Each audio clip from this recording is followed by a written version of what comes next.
Hello guys, net C को भी बुलबुल में आपका स्वागत है। तो आज हम पढ़ेंगे Gagne theories of instruction. Gagne theory of instruction में तीन चीज़ें आती हैं: taxonomy of learning outcomes, second is conditions of learnings, जैसे 8 टाइप लर्निंग्स हैं, third is events of learning. तो फर्स्ट हम पढ़ेंगे गैगने एंड ब्रिग्स क्लासिफिकेशंस, जिसमें फर्स्ट है इंटेलेक्चुअल स्किल्स, सेकंड है कॉग्निटिव स्ट्रेटजीज, थर्ड है वर्बल इंफॉर्मेशन, फोर्थ है मोटर स्किल्स एंड फिफ्थ है एटीट्यूड। तो इसको हम ना नीचे की तरफ से पढ़ेंगे समझने के लिए। तो एटीट्यूड को हम ऐसे समझ सकते हैं कि बच्चा पहले क्या करता है, हंसता या रोता है, तो ये उसका हो गया एटीट्यूड। मोटर स्किल्स क्या है कि फिर क्या करता है बच्चा, हाथ पैर मारता है, तो ये है हमारी मोटर स्किल्स। वर्बल इंफॉर्मेशन में क्या आएगा कि वो थोड़ा मतलब बोलना सीख जाता है। फिर देन आएगा हमारा कॉग्निटिव स्ट्रेटजीज। इसमें क्या होता है कि बच्चा जो होता है वो क्या करता है, अपने बारे में जानता है। Then first is intellectual skill. इसमें क्या होता है कि बच्चा अपने इन्वायरमेंट के भी बारे में जानता है। अब हम इसको थोड़ा ऐसे करते हैं। इंटेलेक्चुअल स्किल में क्या होता है कि जब हम अपने इन्वायरमेंट के बारे में जानते हैं, और कॉग्निटिव स्ट्रेटजी में जब हम अपने बारे में जानते हैं, अपनी लर्निंग के बारे में और अपनी थिंकिंग के बारे में। Third is verbal information. इसमें क्या होता है कि हम मतलब इसमें वर्बली इंफॉर्मेशन को सीखते हैं, मतलब वर्बल चीज़ें सीखते हैं। फोर्थ इज मोटर स्किल्स, जब हम कोई स्किल सीखते हैं। फिफ्थ इज एटीट्यूड, कि हमारा किस चीज़ को लेके एटीट्यूड कैसा है।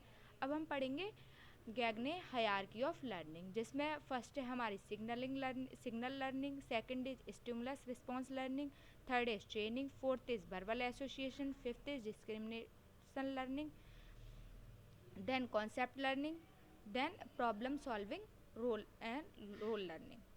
तो इसमें हमारा ये है कि सिग्नलिंग लर्निंग में हम ये देखेंगे कि जैसे कोई भी चीज़ हम ऐसे सीखते हैं नेचुरल, कि इसमें अगर हम मतलब किसी भी गर्म चीज़ को छुएंगे तो जल जाएंगे, ये हो गया।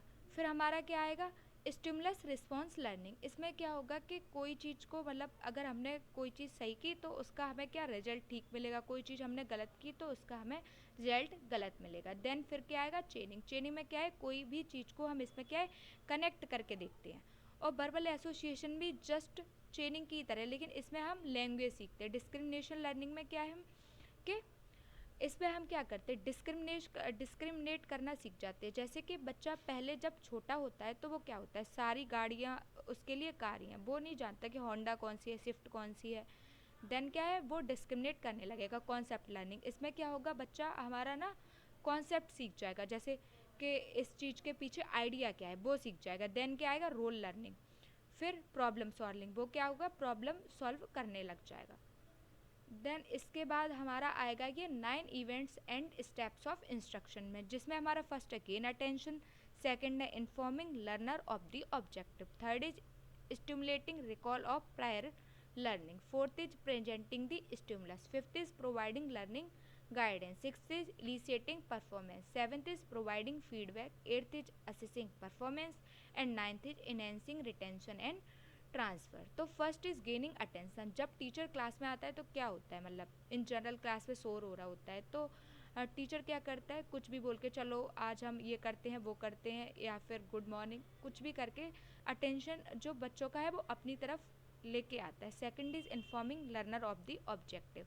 फिर क्या करता है, जो टीचर क्या करता है, बच्चों को बताता है कि आज हम ये पढ़ेंगे। Third is stimulating recall of prior learning. इसमें क्या करता है, टीचर के बच्चे को अब जो मतलब वो नया पढ़ाएगा उसको उसकी प्रायर लर्निंग से कनेक्ट करता है। Fourth is presenting the stimulus. इसमें क्या होता है कि बच्चे को टीचर पढ़ाता है। Fifth is providing learning guidance. इसमें क्या है कि अगर बच्चे को जो उसने पढ़ाया है टीचर ने, उसमें जो कोई भी प्रॉब्लम आ रही है उसमें क्या करेगा, गाइड करेगा। Sixth is eliciting performance. फिर वो बच्चों को मतलब परफॉर्मेंस चेक करता है कि कितना उसने सीख लिया है। फिर सेवन्थ में प्रोवाइडिंग फीडबैक, फिर वो फीडबैक प्रोवाइड करता है बच्चों को कि इस एरिया में इम्प्रूवमेंट की ज़रूरत है, ये और पढ़ना है। Eighth is assessing performance. फिर क्या होता है, वो टेस्ट वगैरह लेता है बच्चों के। देन आएगा इनहेंसिंग रिटेंशन एंड ट्रांसफ़र। इसमें क्या है कि बच्चा मतलब फिर अपना उसका जनरलाइजेशन हो जाता है, मतलब वो सीख जाता है अपने इन जनरल, उसकी वो चीज़ उसके उसमें आ जाती है, बिहेवियर में आ जाती है। Thank you guys. Please like, comment, share and subscribe.